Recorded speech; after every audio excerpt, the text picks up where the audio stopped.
Okay दोस्तों, सो अब हम स्टार्ट करने वाले हैं बाइनोमियल थ्योरम। आप लोगों में से कुछ लोग ऐसा बोल सकते हैं कि सर आप तो सीक्वेंस एंड सीरीज स्टार्ट करने वाले थे, लेकिन यार वो बहुत लंबा टॉपिक है और मैं आज ट्राई कर रहा था कि जितने भी छोटे छोटे टॉपिक्स हों उनको मैं कवर कर दूं, सो दैट आपको काफ़ी दिनों तक का मटेरियल मिल जाए।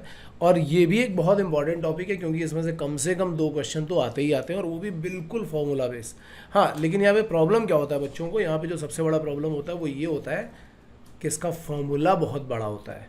तो फिर से मैं यहाँ पे बिल्कुल बेसिक डेफिनेशन के बाइनोमियल एक्सप्रेशन क्या होता है, दो टर्म होते हैं, डिसिमिलर टर्म होते हैं, उन सब पे नहीं जा रहे हैं। हम सीधे चल रहे हैं किस पे, हम सीधे सीधे चल रहे हैं कि एक्सपेंशन क्या होता है।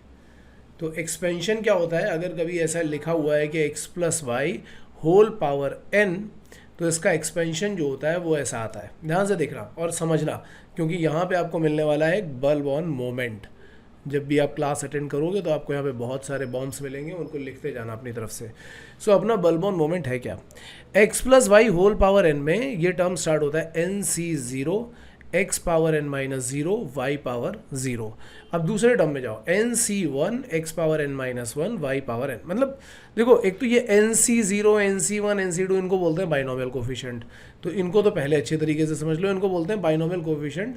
इनका सबसे बढ़िया इस्तेमाल या इनका जो एक्चुअली ओरिजिन है वो परम्यूटेशन एंड कॉम्बिनेशन से होता है।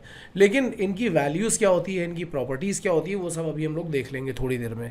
फिलहाल आप ये समझो कि ये n c zero, n c one जो है ये कुछ नंबर ऑफ वेज है, ठीक है। बाइनोमियल कोफिशिएंट भी बोल सकते हैं। इनकी क्या वैल्यू होती है वो थोड़ी देर में समझाऊंगा।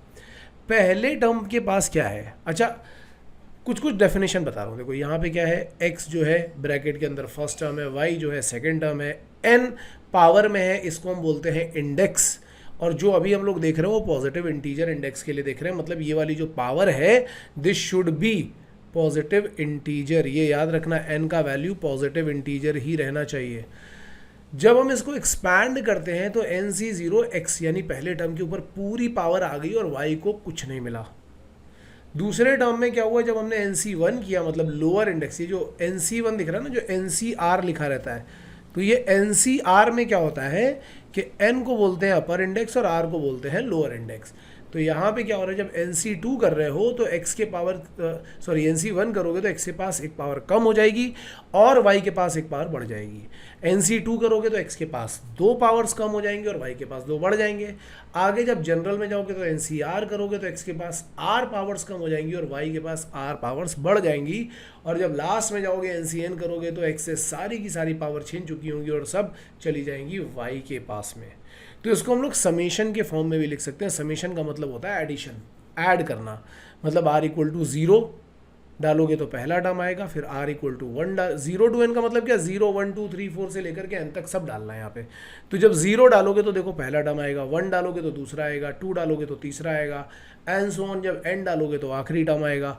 और उन सारे सम को, सारे टर्म्स को जब हम ऐड करेंगे तो उसको हम समेशन फॉर्म से दिखा सकते हैं। तो अब ये जो है n c zero, n c one, n c two, n c n, ये सब मैंने क्या बोला, ये होते हैं बाइनोमियल कोएफिशिएंट्स। बाइनोमियल कोएफिशिएंट्स, ठीक है। अगर एन सी आर का वैल्यू देखोगे तो आप बोलोगे ये होता है n factorial upon r factorial into n minus r factorial.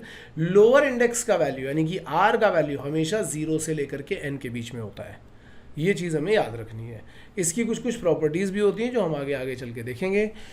अगर हम थोड़े से ऑब्जर्वेशन करें तो हमें ध्यान से देखो, ध्यान से समझ में आता है कि अगर आप x plus y whole power n को एक्सपैंड करते हो तो यहाँ पे क्या होता है, यहाँ पे टोटल नंबर ऑफ टर्म्स आते हैं n प्लस वन। क्यों आ रहे हैं n प्लस वन, क्योंकि ध्यान से देखना ये जीरो से स्टार्ट हुआ है। अगर ये वन टू थ्री फोर करके n तक जाता तो n टर्म्स होते, जीरो से स्टार्ट हो रहा है तो कितने टर्म्स हो जाएंगे, n प्लस वन। हर एक टर्म में जितना, जहाँ पे भी एक्सपेंशन देख रहे हैं, किसी भी टर्म को उठा के देखो, जैसे फर्स्ट को उठा के देखोगे, x के पावर्स और y के पावर्स को ऐड करके देखो। हर एक टर्म में x और y के पावर्स को ऐड करोगे तो देखना क्या होगा, हमेशा n आने वाला है। x का पावर डिक्रीज होगा, y का पावर इंक्रीज होगा, ये हमेशा होने वाला है, ठीक है। तो ये कुछ कुछ चीज़ें हैं। अगर मैं यहाँ पे ही पहले वाले इक्वेशन में ही y को माइनस वाई से रिप्लेस कर दूँ तो बस होगा क्या कि प्लस माइनस अल्टरनेट साइंस आने लगते हैं, तो उसका एक्सपेंशन हमें यहाँ से दिखाई पड़ता है।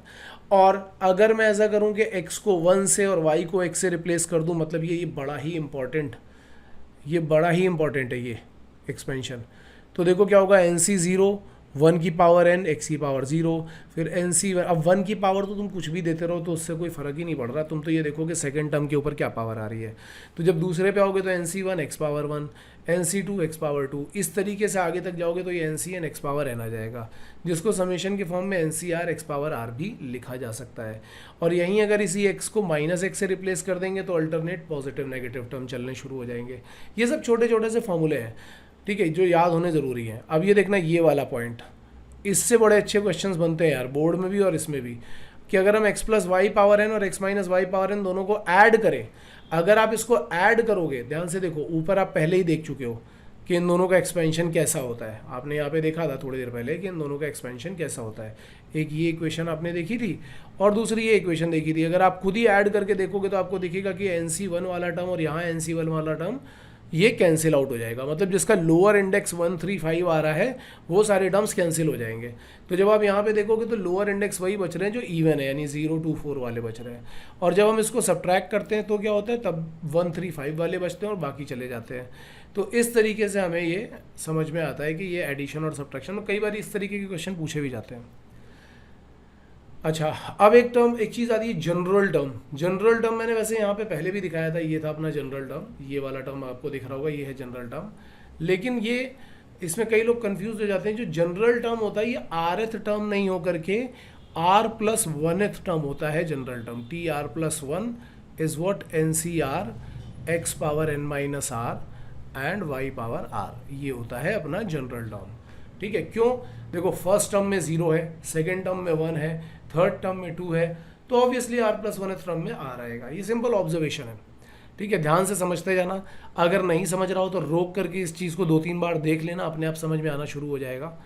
तो ये हमें समझ में आ गया। अब ऐसे ही जैसे हम देखेंगे कि 1 + x पावर n में r+1th टर्म का कोफिशिएंट क्या होगा, तो वो NCR होगा। ये तो बस सिंपल से पॉइंट है, ठीक है। अब जरा आगे चलते हैं।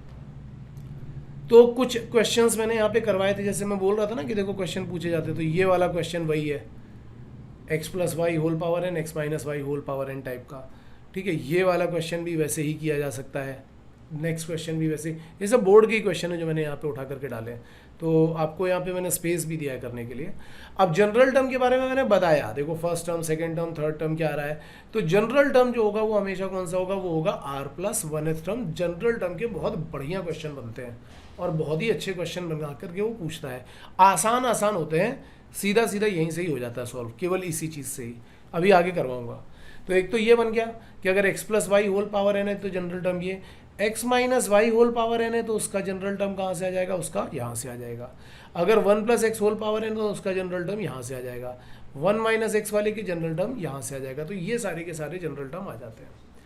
अच्छा, कभी कभी ये भी बोलते हैं कि बाइनोमियल एक्सपेंशन अगर है और x + y whole power n तो उसका pth term from the end निकालना होगा, तो n - p + 2th term from the beginning होगा। अगर क्वेश्चन डायरेक्टली ऐसा पूछा जा रहा है, सिर्फ ऐसा पूछा जा रहा है, तब तो ये रट्टा मार लो, कोई प्रॉब्लम ही नहीं है इसमें।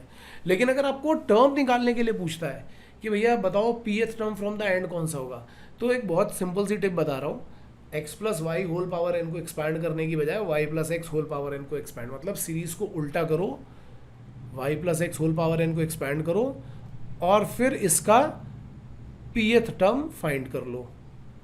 तो pth टर्म फाइंड करोगे तो ये एक्चुअली जब एक्सपैंड करोगे तो ये उल्टा ही एक्सपैंड हो रहा होगा, मतलब जो ये चाहता है वो हम यहाँ पे कर रहे होंगे।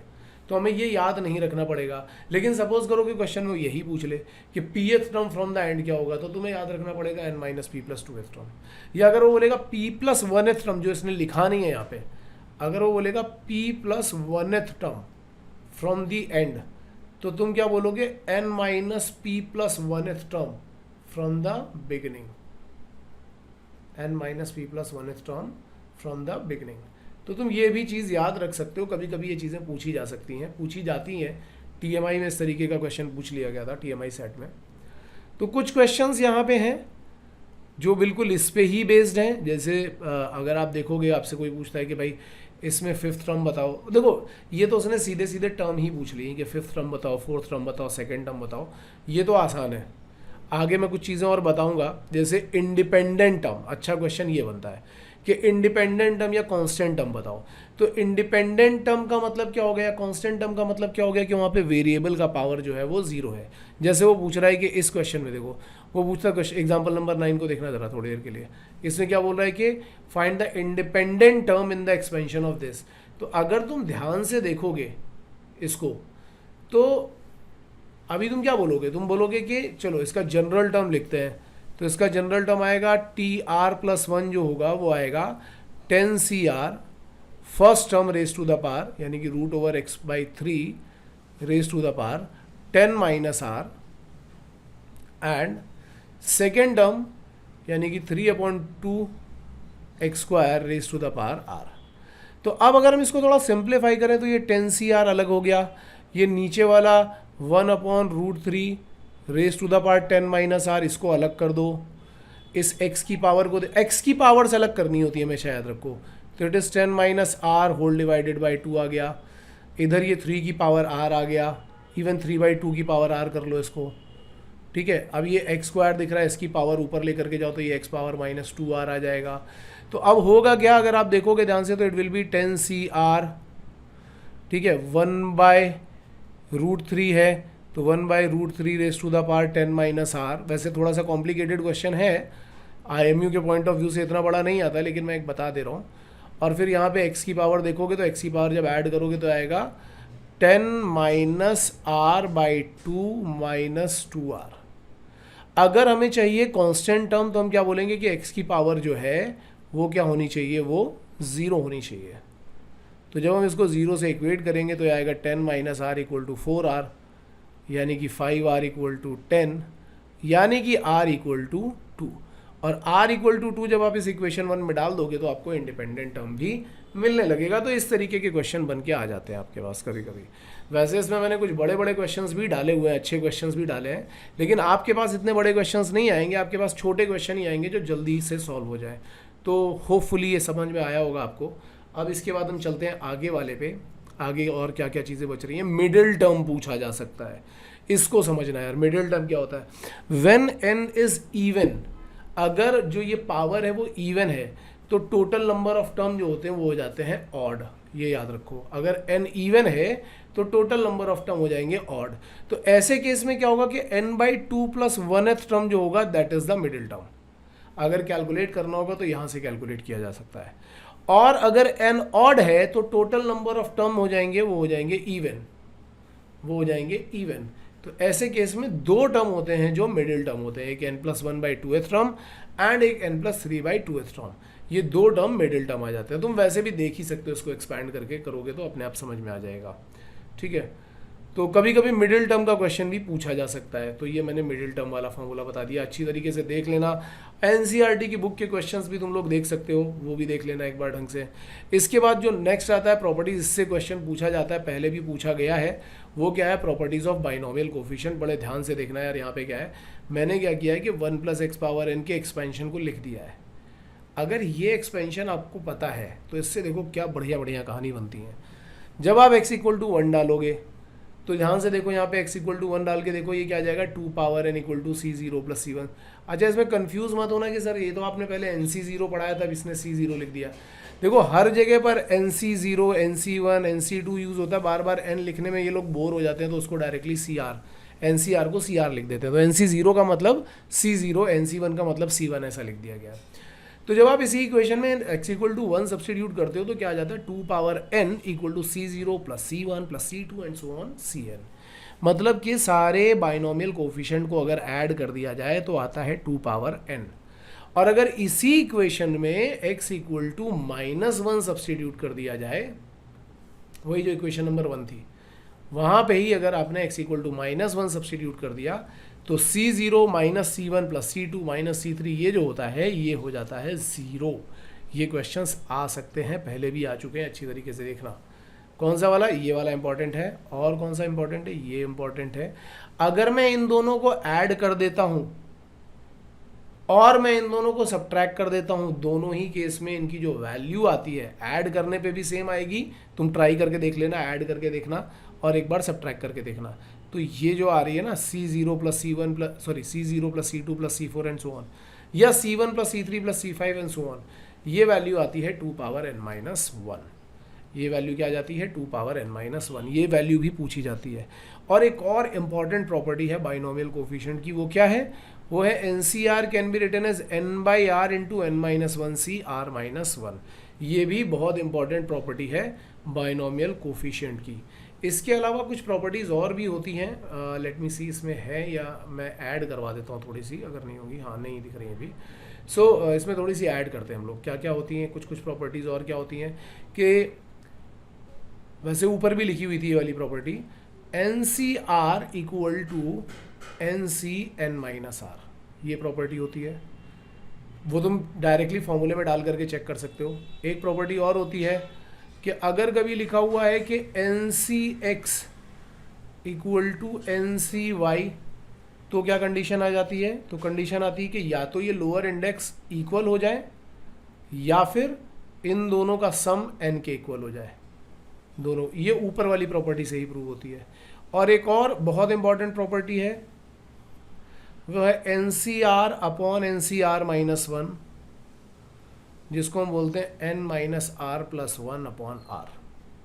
ये भी बस वैल्यू डाल करके, ये सारे के सारे डेराइव होते हैं यार, सब डेराइव होते हैं, लेकिन इनसे क्वेश्चन पूछा जा सकता है या हो सकता है डायरेक्टली ही ये क्वेश्चन में पूछ लिए जाएं, इसलिए मैं प्रॉपर्टी बताते जा रहा हूँ। इनको एज इट इज़ याद कर लो, अपनी फॉर्मूला बुक में लिखो और इनका रट्टा मार लो। इनमें से डायरेक्टली कोई भी प्रॉपर्टी पूछी जा सकती है आपसे। तो ये हो गए अपने कुछ प्रॉपर्टीज़ जो हमसे बाइनोमियल में पूछे जा सकते हैं, कुछ इंपॉर्टेंट पॉइंट्स जो हमसे बाइनोमियल में पूछे जा सकते हैं। इनको अच्छी तरीके से याद रखना। नोट्स मैं फिर से मैं बता रहा हूँ कि मैं वहाँ पे डाल दूँगा अपने ऐप पे फ्री सेक्शन में, तो वहाँ पे जा कर के भी आप देख सकते हो। तो गाइज़ अच्छे से प्रिपेयर करो, घर पे रहो, सेफ रहो। कुछ और डाउट्स आते हैं तो पूछते रहो, ठीक है? All the best guys.